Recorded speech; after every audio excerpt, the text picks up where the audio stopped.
You gotta do the Birdman hands before you start the video. Hey, my name is Dee the Zatriarch. Welcome back to my channel. I'm so excited to have y'all here. Today we're gonna be discussing something that I get a lot of questions about. I think that a lot of people assume that I'm rich because I love to travel. I've traveled to over 11 different countries, and I can assure you that I am not rich. I don't come from a super affluent family. My mother and I, my mother was a single mother, she lived below the poverty wage the majority of my life. So I definitely have had to find some ways to be resourceful whenever it comes to traveling and doing the things that I want to do. Is I'm an Aries and I don't let that shit stop me, okay? None of this is sponsored. I'm just putting this info out there because I really feel like people should have the opportunity to be able to travel even if they don't have a lot of money saved up, or if they're bad at saving money, which being financially illiterate is not something that you should feel bad about. It's intentional. It's a mechanism meant to keep people in the cycle of poverty. If you don't know about these resources, I really hope that they help you out.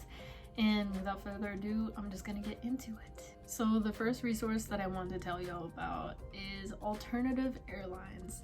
So Alternative Airlines is basically a search engine, kind of like Priceline or like all those other types of websites, except the only difference is you can actually use payment plans to be able to pay off your plane ticket over a period of time rather than paying all of the money up front. The reason why this is great is because, again, if you're in a pinch and you want to buy a last minute ticket, but you don't want to have to shell out all that money, or maybe you just don't have that much money saved up, that is a great, excellent resource for you to be able to pay that money all over time, interest-free, mind you, interest-free, so you can be able to travel over the course of the year. And some of their payment plans go for up to a year. It's really helpful for people who are, again, maybe they're not getting paid frequently enough for them to be able to budget out the money that they would need to be able to go on a trip abroad or anywhere, really.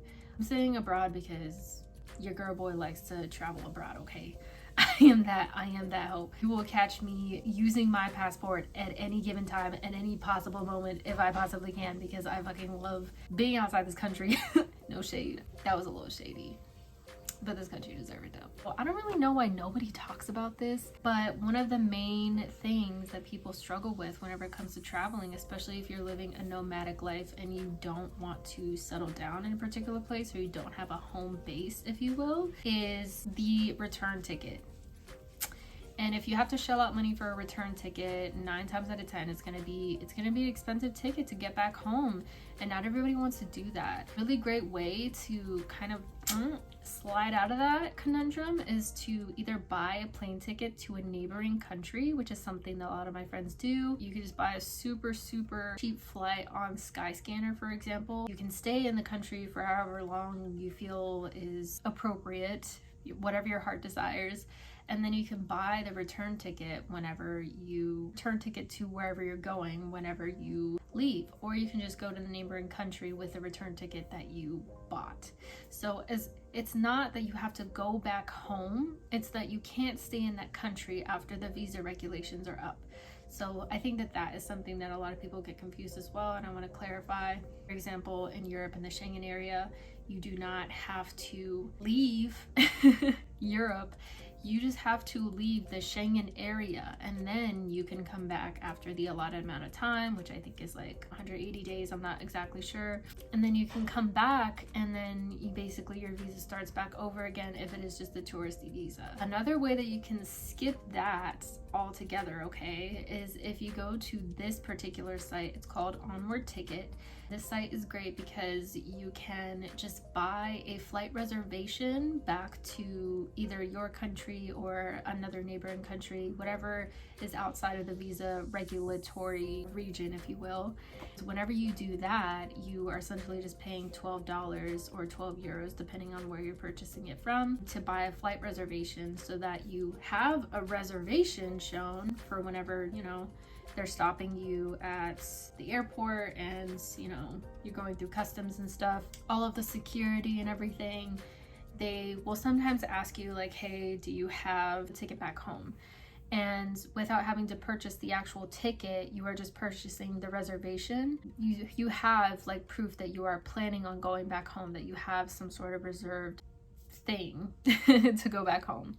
The flight reservation does expire after a certain period of time, so you have to keep that in mind as well. You can't buy this like a year ahead of time if you're making a trip abroad or something like that and you bought the ticket a year ahead of time. You need to wait until, I think it's like a few days or like a few weeks before your actual plane ticket, before you depart, because otherwise reservation won't hold. It's the only thing about it, but just do it a couple days before your flight and you'll be good, you know what I'm saying? Save that money and you will have a reservation. That way, whenever they pull it up, it's a real reservation. They can't be like, oh, well, you're lying to us. That's an amazing resource, and I feel like that has changed my life.